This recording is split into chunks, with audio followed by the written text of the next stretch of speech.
नमस्कार मेरे प्रिय विद्यार्थियों, मैं डॉक्टर रमेश पुरी आपके इस सोशल मीडिया हिंदी साहित्य की अध्ययन प्रक्रिया में हार्दिक स्वागत व अभिनंदन करता हूं।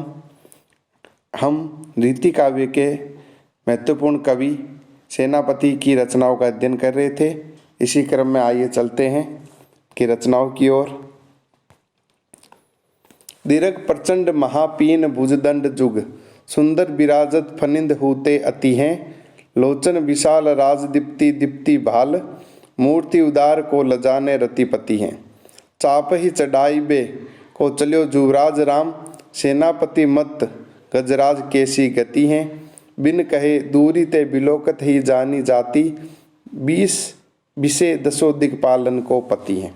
प्रस्तुत पद्य सेनापति द्वारा रचित कविता रत्नाकर के राम महिमा शीर्षक से अवतरित हैं। अब हम इसके शब्दार्थ देख लेते हैं। दीर्घ मतलब विशाल, प्रचंड का अर्थ है बलवान या प्रतापी, महापीन का अर्थ है महास्थूल, भुजदंड मतलब दोनों भुजाएं, जुग मतलब दोनों, सुंदर विराजत मतलब सुंदर रूप से शोभायमान है।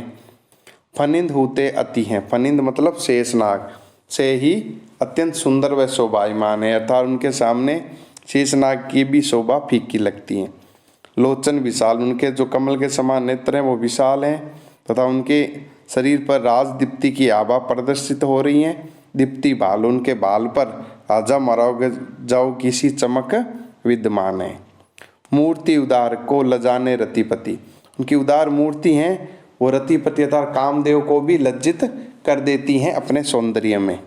चापई चढ़ाव को चलियो युवराज राम, चापई मतलब प्रत्यंसा, धनुष की प्रत्यंसा चढ़ाने के लिए जब युवराज राम चले तो सेनापति कहते हैं मत गजराज कैसी गति है। मत मतलब मदमस्त, गजराज मतलब सिंह, कैसी मतलब के समान गति से वो धीरे धीरे चल रहे थे।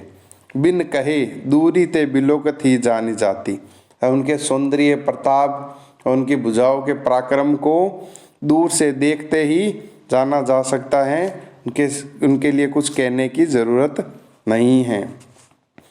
20 बीसे मतलब राजा महाराजाओं के मध्य में, दसों दिक्पालन को पति है, वो दसों दिक्पालक मतलब दसों दिशाओं के जो रक्षक हैं उनके स्वामी के समान सुशोभित हो रहे हैं।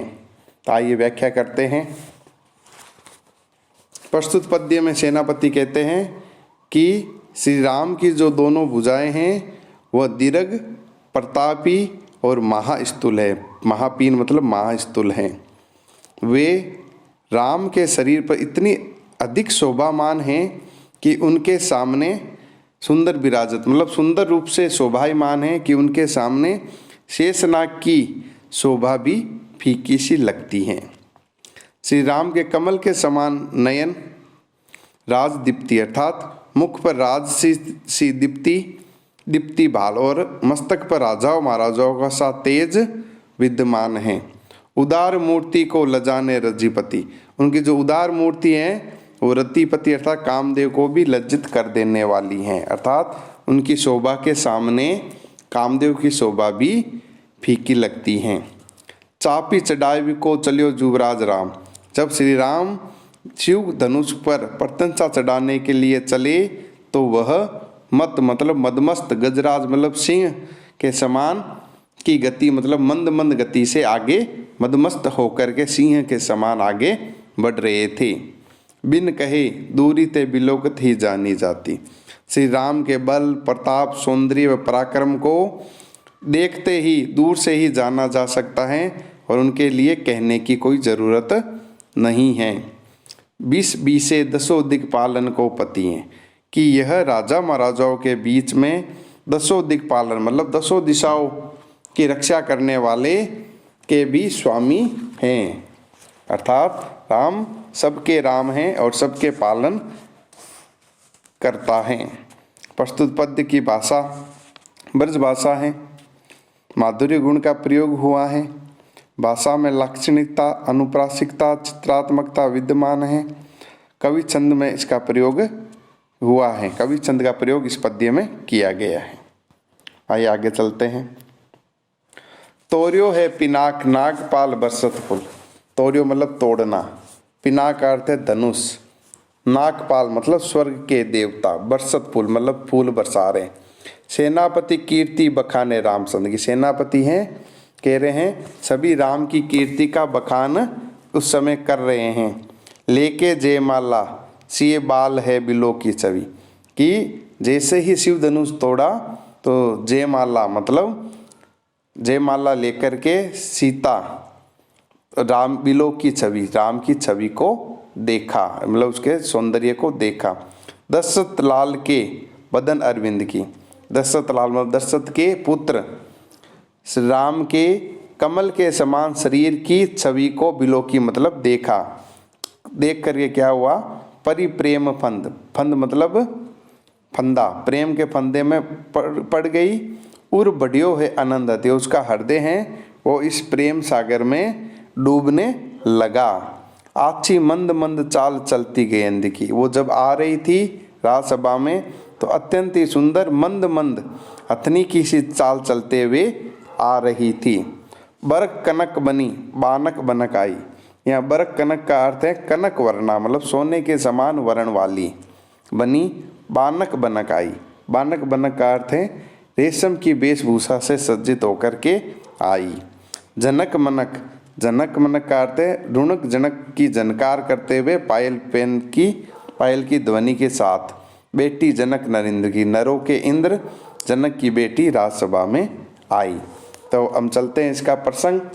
प्रस्तुत पद्य रीति काल के रीतिबद्ध कवि सेनापति द्वारा रचित कवित रत्नाकर की राम कथा से अवतरित है। इसमें सीता स्वयंवर का वर्णन किया गया है।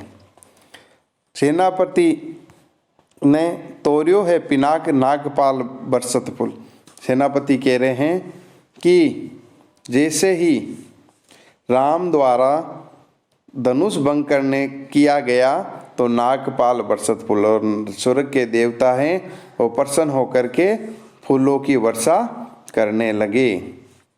सेनापति कीर्ति बखाने रामचंद्र की, सेनापति कह रहे हैं सभी चारों ओर राम की कीर्ति शक्ति और पराक्रम का गुणगान करने लगे।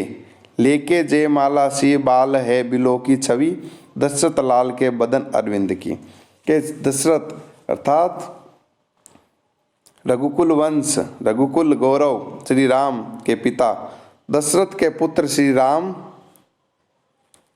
के बदन अरविंद मतलब कमल के समान शरीर की बिलो की छवि मतलब उनके सौंदर्य को देख करके सिए बाला है वह अचंभित हो गई, और जो कि जयमाला लिए हुए राम को वरण करने के लिए सभा में सज धर करके आई थी।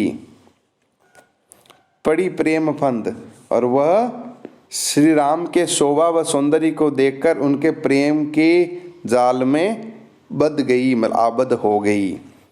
उर बढ़ियो है अनंत अति, और उसके हृदय प्रेम सागर में डूबने उतरने लगा। आछी मंद मंद चाल चलती गेंद की, जानकी राम का वर्ण करने के लिए जब आई थी तो अतनी सी मंद मंद आकर्षक चाल चल रही थी। बारक कनक बनी, श्री राम के पास जब वो सीता माता आई तो उसका वर्णन करते हुए कवि कह रहे हैं कि जानकी बारक कनक बनी, स्वर्ण के वर्ण सी मतलब स्वर्ण के रंग सी कांति से युक्त बानक बनक आई, रेशमी वस्त्र पहन करके आई थी।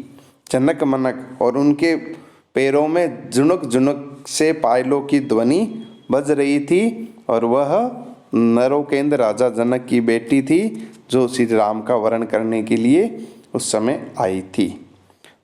आइए आगे चलते हैं। यहाँ तक हमने राम महिमा का वर्णन किया।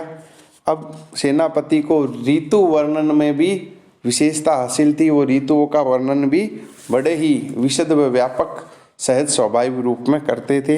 आज उसी से जुड़ा हुआ हम एक पद्य ऋतु वर्णन का जो कि हमारे पाठ्यक्रम में संकलित है का अध्ययन करेंगे।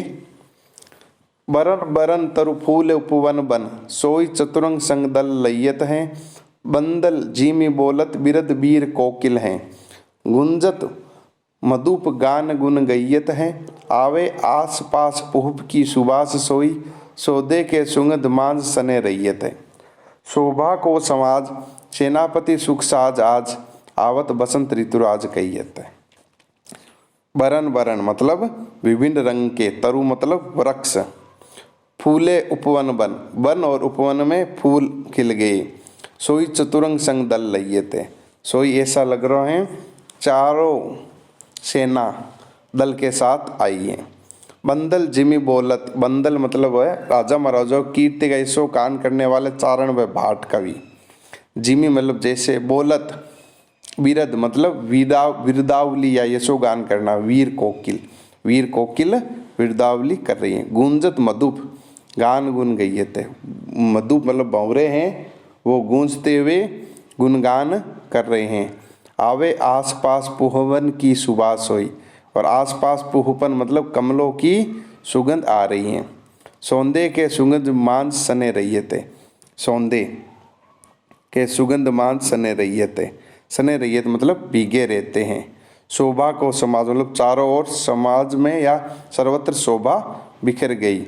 सेनापति सुख साज, चारों ओर सुखों का ही प्रभाव है। आज आवत बसंत ऋतुराज कहिए थे, आज बसंत आ रहा है जिसे हम ऋतुराज कहते हैं।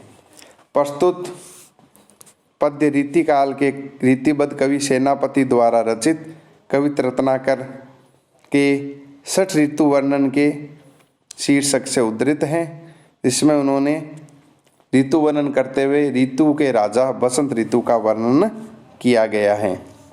यहाँ सेनापति वर्णन करते हुए कह रहे हैं कि बसंत का आगमन एक राजा की भांति होता है और बसंत सभी ऋतुओं का राजा माना गया है। इसका वर्णन करते हुए कह रहे बरन बरन तरु फूले उपवन वन, कि बसंत के आगमन से प्रकृति में भांति भांति के वृक्ष हरे भरे हो उठे हैं। बरन बरन तरु फूले मतलब भांति भांति अर्थात विविध प्रकार के वृक्ष हरे भरे हो उठे हैं। फूले उपवन वन, और वन और उपवनों में फूल खिल गए हैं। विविध वर्णों के वृक्ष एवं खिले हुए फूल ही सोही चतुरंग संग दल लिए थे, वही ऋतुराज बसंत की चतुरंगी सेना के समान लग रहे हैं। चतुरंग संग मतलब चतुरंगनी सेना, दल मतलब सेना, चतुरंगी सेना के समान लग रहे हैं। जैसे किसी राजा के आगमन पर चारों सेनाएं उसके साथ चलती है, वैसे ही वसंत के आगमन के साथ फूलों का खिलना और वृक्षों का हरा भरा हो जाना स्वाभाविक है। बंदल जिमी बोलत विरद वीर कोकिलम, जिस प्रकार राजा महाराजा आते हैं तो चारण व भाट कवि उनकी यशोगान करते हैं, ठीक उसी प्रकार बसंत के आगमन पर वीर कोकिल विरद बोलत, कि वीर कोकिल कोयल हैं जो उसकी विरुदावली बोल रही हैं, गा रही हैं। जिमी मतलब जैसे, बंदल जैसे चारण व भाट कवि करते हैं। गूंजत मधुप गान गुन गइयते, मधुप मतलब भंवरे गूंज रहे हैं और मधुर गान कर रहे हैं, रसपान करके मदमस्त होकर के गूंज रहे हैं और बसंत का गुणगान कर रहे हैं। जिस प्रकार राजा के आते ही उसके आसपास सुगंध बिखर जाती है, उसी प्रकार बसंत के आते ही आवे आसपास पूपन की सुबास सोई। बसंत के आगमन पर विविध वर्णों के पुष्पों की सुगंध चतुर्दिक या चारों ओर फैल गई हैं। सौंदे के सुगंध मांझे सने रहियते, और उसमें बसंत राज सौंधी खुशबू में सना हुआ है। सौंदे के सुगंध मतलब सौंधी खुशबू में मांझे सने रेत के मध्य सना रहता है, अर्थात उसमें डूबा हुआ है। शोभा को समाज सेनापति सुख साज आज, मतलब इसमें कहते हैं कि बसंत ऋतु में फल फूल पेड़ पौधे रंग बिरंगे फूल बसंत के प्रभाव की शोभा वर्णित की जाती हैं। बसंत की शोभा मधुर आवाज के साथ सुखपूर्वक चतुर्दिक गुंजायमान है।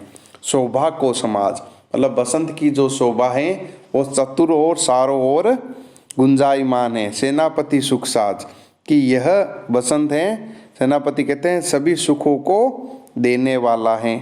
आज आवत बसंत ऋतुराज, आज जो आ रहा है उसे हम बसंत ऋतुओं का राजा कहते हैं।